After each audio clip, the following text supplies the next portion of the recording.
Hi guys, in today's tutorial we're going to be learning how to draft and cut a bolero jacket.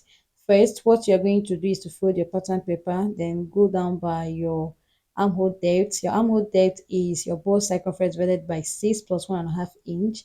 I did that and what it gave me was 7.5. I went ahead to mark and I also label as chest line and I'll label here as jacket length. The length is just 15 inch, okay? So I'm going to also mark half of my shoulder circumference on the shoulder line and on the chest line.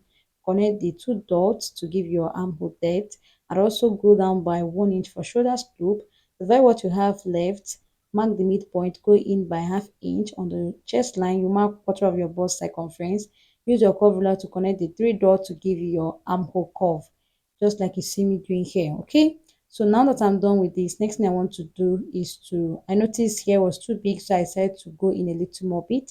Now the next thing I want to do again is to mark um my bust circumference divided by 4. I'll mark quarter of it, then I'll add just 1 inch for seam allowance. On the jacket length, I'm going to mark quarter of my waist circumference. I'll add 1 inch for seam allowance since it's just jacket. There's no need adding more inch, okay, for seam allowance. So next thing I did was to mark 3 inch for the neck width and also mark 3 inch for the neck depth for the front piece.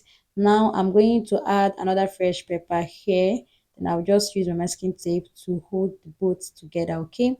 So from that neck width which I marked 3 inch, I'm going to from there go up by 2 inch on the fresh paper I added. I'll just go up by 2 inch, then I'm just going to extend the other one like so. On that same point, I'm going to go in by half an inch, then I'll connect to the neck width and also connect my shoulder slope to that point as well. Then don't forget to blend it to avoid pointy edge or sharp edge, okay? Blend like so. Now I'm going to I'll label as front, then I'll keep this aside and I'll work on the front, I'll work on the back piece. The back piece is 15 inch as well for the length, and I'll mark 7.5 inch for my armhole depth, okay? I said your armhole depth is your bust circumference divided by 6 plus 1.5 inch. That is your armhole depth. So after that, I went ahead to level and I also mark half of my shoulder circumference on the shoulder line and chest line. Go down by 1 inch for shoulder slope. Then everything I did on the front pattern for the armhole curve, I'm going to repeat the same thing here. Then I'm just going to curve it out just like this, okay? So now that I'm done with this, I'll mark 3 inch for my neck depth, sorry, for my neck width, and I'm also going to go down by 1 inch for the back neck depth, okay? You can mark 1 inch for your back neck depth or 1.5 inch for your back neck depth. After that, you connect your round neckline and also add another fresh paper, okay? So now after attaching the fresh paper, I'm going to go up by 2 inch from the neck depth. I'm going to extend the line like so, and I also extend it to the other side, okay, to the center front, just like this. Now go in by half inch on that point, then connect to your neck width like so, okay? So also connect your shoulder slope from that point to your neck width, and don't forget to blend. Always don't forget to blend, okay? You blend like so to avoid sharp edge or pointy edge, okay?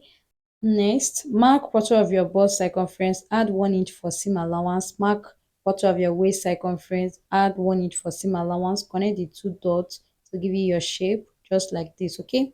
So now that I'm done with this, I'll just go ahead and cut this out, just like you see me doing here. You go ahead and cut yours out, okay, just like this. And after cutting, I'm going to label as back pattern, all right? Now I'm going to finish up with the front pattern paper.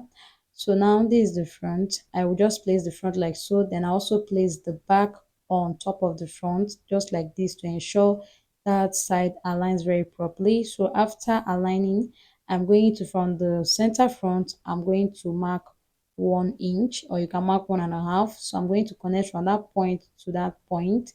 Can you see? Then I'll just place my curve ruler like so, then I'm going to make the curve you have on the front jacket, okay?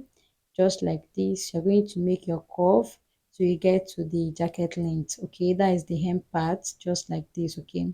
So after doing that with my pencil, I'm going to use my marker to make the marks or the curves very visible for everyone to see, just like this. Okay, so you can decide to come out a little bit. If you want it out, you can just decide to come out a little bit. So for me, I decided to come out a little bit by half an inch. Okay, that is for my stitching allowance. All right, you can also add stitching allowance on the other side. Okay, that is the side going towards the shaping side. You can add your stitching allowance when transferring to your actual fabric. So now that I'm done with the front, this is what I have here for our Bolero jacket. So I'm going to label here as front, as you can see. So that is all for the front and back pattern. This is very beautiful. Just go ahead and sew this. There is no sewing tutorial for this video. All I will do is to leave the link on how you can sew your built up neckline. I have a tutorial how you can do that. Thank you so much for watching.